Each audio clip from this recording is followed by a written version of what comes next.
हमारे व्यस्त जीवन में ईश्वर की आवाज़, ईश्वर की खोज के मार्ग में, सत्य की खोज के रास्ते में जो भ्रम उत्पन्न होते हैं या संदेह उठते हैं, इनका क्या योगदान हो सकता है।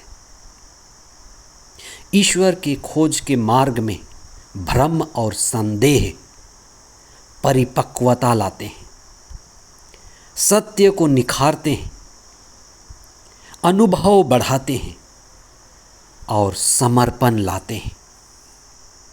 सुक्ति ग्रंथ में राजा सुलेमान ने अध्याय 23 पद संख्या 7 में कहा है, व्यक्ति वैसा है जैसा वह मन में सोचता है। व्यक्ति वैसा है जैसा वह मन में सोचता है। कई बार मन में और मन के अर्ध चेतन में, जिसे हम हृदय कहते हैं, मन का ही गहरा हिस्सा हृदय है, अर्ध चेतन मन है, उन दोनों में विरोधाभास होता है। लेकिन अनुभव से, खोज से जब मन और अर्ध चेतन मन यानी हृदय एक हो जाता है, तो जो द्वैत है वो खत्म हो जाता है। संत थॉमस के जीवन में यही हुआ। प्रभु के स्पर्श से उसका भ्रम दूर हुआ, उसका द्वैत दूर हुआ और वह बोल उठा, मेरे प्रभु मेरे ईश्वर।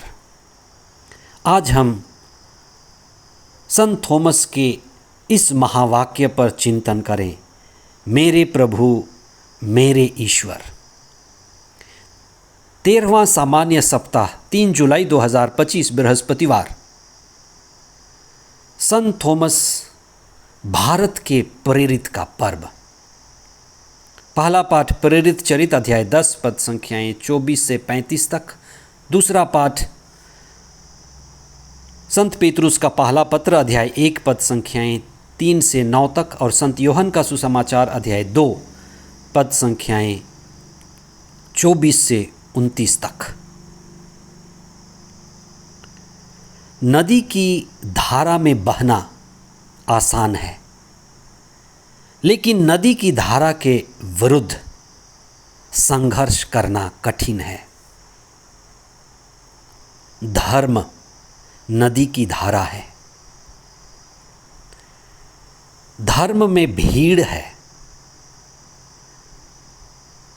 धर्म में एक ही बात बार बार दोहराया जाता है, तुम इसे विश्वास करो, तुम इसे मान लो, तुम इसे स्वीकार करो।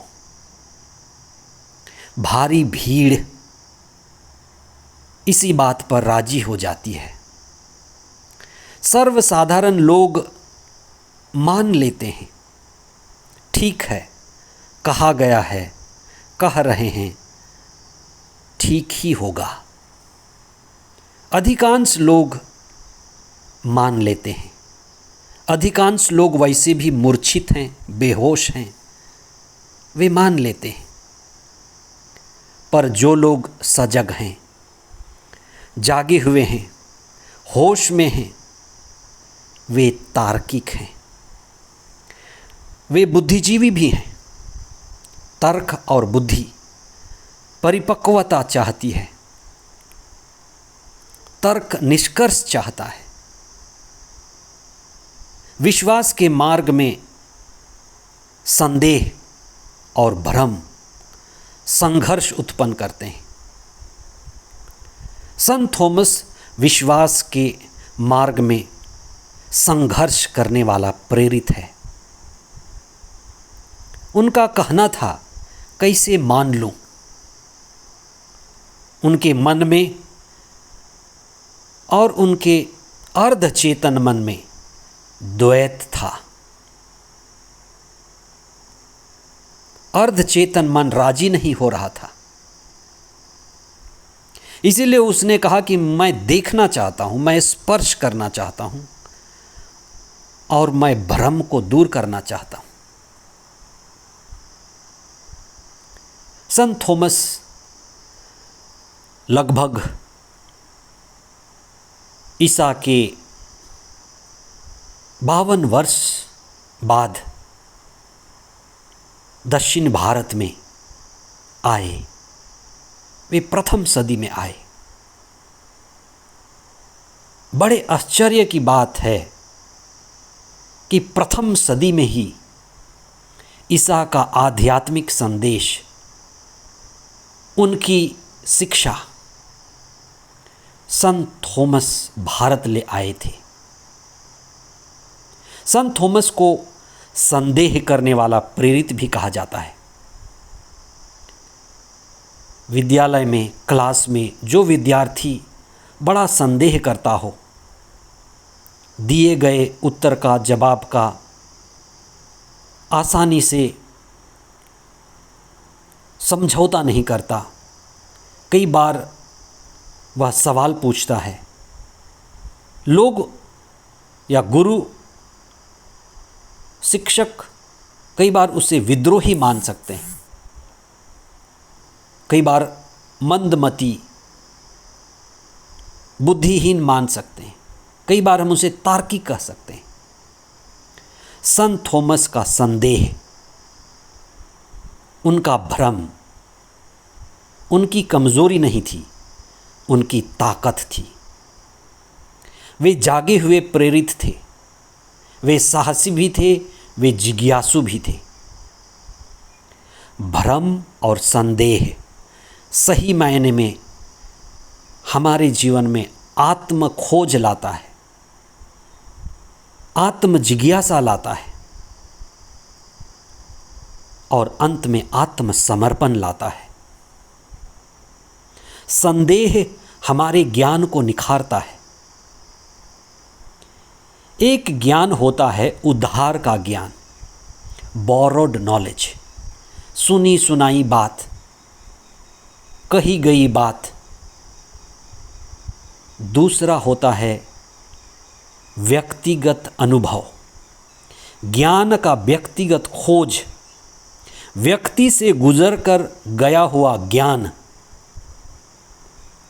संत थॉमस व्यक्तिगत ज्ञान के भूखे थे, प्रभु को स्पर्श करना चाहते थे, वो व्यक्तिगत अनुभव चाहते थे।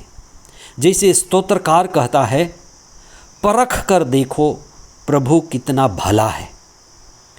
जब आप चावल बनाते हैं, उबालते हैं, तो परखते हैं पका या नहीं पका, कई बार चखते हैं। इंद्रिय ज्ञान, चख कर देखो। संत योहन अपने पहले पत्र अध्याय 1 पद संख्या 3 और उसके आगे कहते हैं, हमने प्रभु को देखा है, हम प्रभु के साथ रहे हैं, हमने प्रभु को अनुभव किया है और वे साक्षी बन गए। कईयों ने सुसमाचार लिखा। कहा जाता है संत थॉमस ने भी सुसमाचार लिखा, लेकिन उसे सुसमाचार के रूप में 4 सुसमाचारों में स्थान नहीं मिला। लेकिन संत थॉमस को स्पर्श मिला और उनका स्पर्श उनके ज्ञान को, उनके ध्यान को और उनके मन और अर्ध मन को एक कर दिया और उन्होंने महाघोषणा की, मेरे प्रभु मेरे ईश्वर। संदेह मिटा, चिंता गई और पूर्ण समर्पण आया और वे ज्ञान बांटते, ज्ञान साझा करते हुए भारत भी पहुँचे।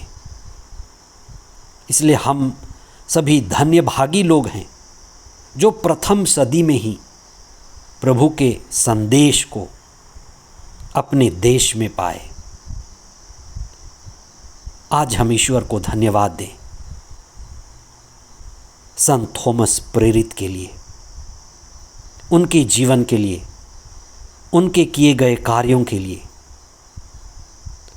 और उनकी आध्यात्मिकता जो आज भी देखी जा सकती है। मद्रास के, चेन्नई के मयलापुर में उनका कब्र है।